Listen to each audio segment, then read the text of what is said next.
बादाम के तेल की 2-2 बूंदें नाक में डाल दीजिए। लहसुन गरम तेल में डालकर दीजिए। कान में हफ्ते में एक बार लहसुन गरम तेल में डालकर फिर उस गरम तेल को छानिए। 2-2 बूंदें दोनों कानों में डालिए। आपकी दाढ़ में दर्द नहीं होगा, दांत नीचे नहीं गिरेंगे, माथे में दर्द नहीं होगा। 15 दिन में एक बार अपनी नाभि में 2 बूंदें घी या सरसों के तेल की डालिए। जिंदगी में माथे में दर्द नहीं होगा और टीबी जैसा भयंकर रोग नहीं होगा। कभी भी श्वास की बीमारी नहीं होगी।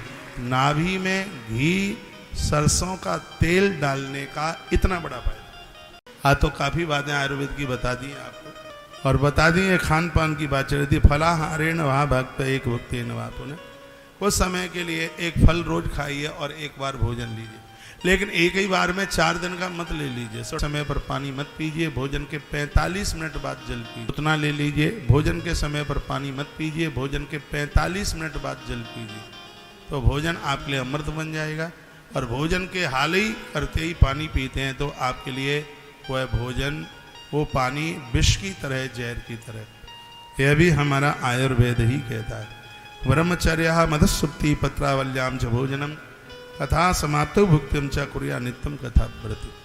वर्णन किया गया है ब्रह्मचर्य साधना के साथ पत्तलों पर भोजन करके कथा उनके लिए वरदान बन जाती है। द्विदलम मधु तैलम च गरिष्ठानम तथैव च। कथा के दिनों में दाल का परिचय बताया गया, मसूर की, मधु शहद और ज़्यादा तला हुआ, और गरिष्ठानम जला हुआ, ज़्यादा भारी। कथा के दिनों में ऐसा भोजन न किया जाए। मैं हलवाइयों को कहूँगा कि ज़्यादा तल के चीज़ें ना बनाएं। वो भिंडी भी बनाएंगे तो तला करके बनाएंगे, बैगन भी बनाएंगे तो उसमें डूबा डूबा तला करके। मुझे अब ध्यान में आगे आए, ये मैं बोलूँगा, क्योंकि आहार है वो गरिष्ठ नहीं होना चाहिए। बिल्कुल साधारण सा स्वपचे है, उधर से वो सब्जी खावे और धुआं नाक में से, कान में से निकले। तो यह प्रसाद है, वह भगवान का भोग लगा करके। यहाँ रोज़ रसोई बाबा जी की ड्यूटी लगाई है, रोज़ भोग लगता है। गौ माता को चंदिया दी जाती है। कामम क्रोधम मदम मानम मत्सरम लोभमेव च। आपकी थाली को गलत लोग तो छू भी ना पाएँ, स्पर्श भी ना कर पाएँ, क्योंकि भोजन के ऊपर किसी की दृष्टि भी पड़ जाए तो भोजन अपवित्र हो जाता है। और रजस्वलानित में लक्षा पतित व्रात्य कश तथा। लहसुन प्याज खाने वाला व्यक्ति, शराब पीने वाला, आहार पर पड़ना ये बिल्कुल शुभ नहीं है। पवित्र है ही, उसकी दृष्टि भी आहार पर पड़ना ये बिल्कुल शुभ नहीं है। शराबियों की दृष्टि वर्णन है जो नहाए धोए नहीं है। यहाँ तो मलिक्ष शब्द लिखा हुआ है, लिखा है रजस्वला अंतज मलिक्षा पतिव्रात्य तथा। ऐसी नारी जिसने अपने पति को मारा है या पति को अपने आप से अलग कर दिया है, भोजन के ऊपर ऐसी स्त्री की भी दृष्टि नहीं पड़नी चाहिए, ऐसा भागवत कहती है।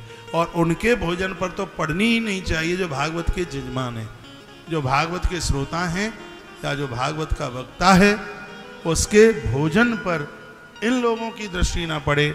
उसमें एक यह भी है जिसने अपने पति को तिलांजलि अपने आप से दूर कर दिया है या अपने पति को छोड़कर गैर पुरुष के साथ रह रही है, ऐसी स्त्री की दृष्टि भागवत जैसे पवित्र ग्रंथ में ना तो परीक्षित की थाली पर और ना वक्ता की थाली पर उस स्त्री की दृष्टि नहीं पड़नी चाहिए, ऐसा भागवताकार बोल।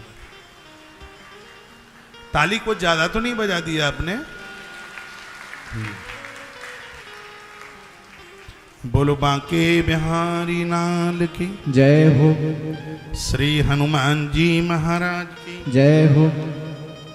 आज के आनंद की जय हो। जय जय श्री राधे जय राधे जय। ये कथा क्या क्या अपना प्रभाव देगी, दिखाएगी। दरिद्र से क्षयी रोगी, निर्भाग्य पाप कर्मवान। यह कथा जीवन की दरिद्रता को समाप्त कर देगी।